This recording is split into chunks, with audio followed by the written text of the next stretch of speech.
twongeye kubaha ikaze muri update z'uyu munsi. Umunsi turera mu ikipe ya Rayon Sports havugamo amakuru menshi agiye atandukanye. Uramenya byinshi ku by'umutoza Latif uzatoza Rayon Sports mwaka w'umukino utaha byatangaje, ndetse n'umukinnyi yamanukanye uwo mwara bayaza kumenya ese uwo mukinnyi ninde azakina kuri uwo mwanya. Kandi uraza kumenya nyuma yaho ibiganiro bya Rayon Sports na Sebwato Nicolas ufatira ikipe ya Mukura byanze, Rayon Sports kije mu gihugu cya Mali izana muzamu ukomeye cyane. Uraza kumenya ese uwo muzamu yitwa nde, yaciye hehe, ibigwi bye nibihe. Turaza kandi kwerekeza hanze y'u Rwanda mu gikombe cy'isi cy'amaklub aho gikomeje muri kimwe cya 16, aho umukino uhanzwe amaso cyane ari umukino uzahuza Paris Saint-Germain na Inter Miami irimo kizigenza Lionel Messi. Ese benshi bari kwibaza ati Lionel Messi kuri iyi nshuro yatacyaho ni Paris Saint-Germain ko tubihanga amaso. Ibyo ndetse n'ibindi byinshi ni mukanya, mbibutsa kumenya gukora subscribe kugira ngo titubana mu biganiro byinshi biri imbere.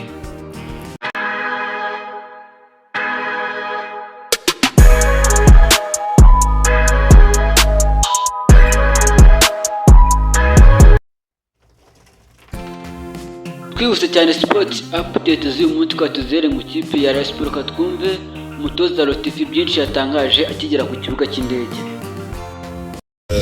Ndashimira Imana yabinshoboje, ntabwo byari byoroshye.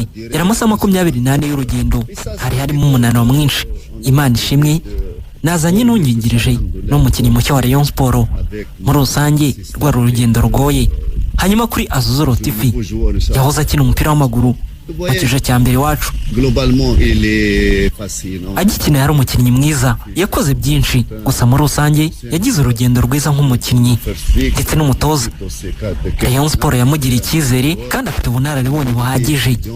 Nizeye ko azatanga byose.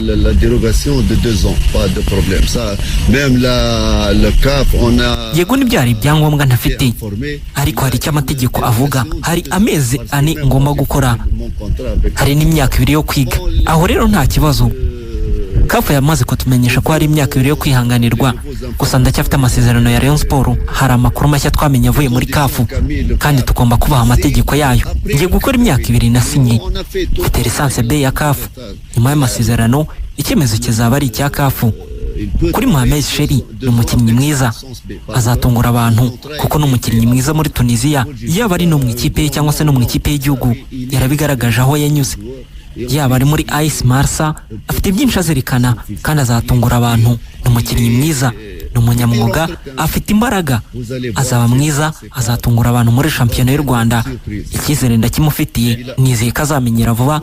Ni umukinnyi mwiza wa Rayon Sports iguze. Oya ntabwo aje muri test, ni umukinnyi wa Rayon Sports.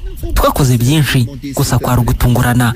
Erega reba, hari abakinnyi batajya bakora igeragezwa mu makipe bagiyemo, nubwo hari abagomba gukora igeragezwa.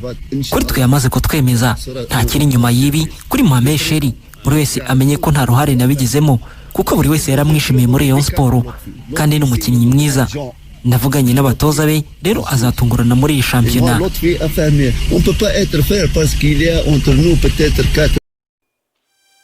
Dukomeje n'andi makuru agiye atandukanye. Nyuma y'uko Rayon Sports ibiganiro byayo na Sebwato Nicolas ufatira ikipe ya Mukura Victor Rayon Sports, nyuma y'uko inaniranywe n'uwo mukinnyi yerekeje mu gihugu cya Mali aho yazanye umuzamu witwa Idriss Kouyaté, wari umusore w'imyaka 26 ufite metero 1 na santimetero 86, aho yakiniye amakipe atandukanye arimo Nouadhibou. Akaba ari umusore amaze kugera i Kigali aho yakiriwe mu rukirere kuri wa gatandatu n'umuvugizi wa Rayon Sports ariwe uzwi nka Wasiri.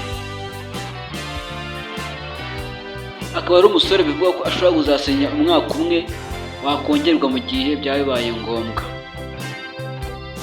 Tubisa ko Rayon Sports yamaze kongera amasezerano umukinnyi uzwi nka Serumbogo R usanzwe ukina kuri kabiri. Twerekeje mu ikipe ya APR aravugamo amakuru menshi agiye atandukanye. Nyuma y'uko imyiteguro ikomeje ku ibirori bya bise APR ku ivuko, biravuga ko ikomeje kurambagiza umukinnyi w'umunyamahanga ukomeye cyane uvuga ko azakomoka mu gihugu cya Ghana.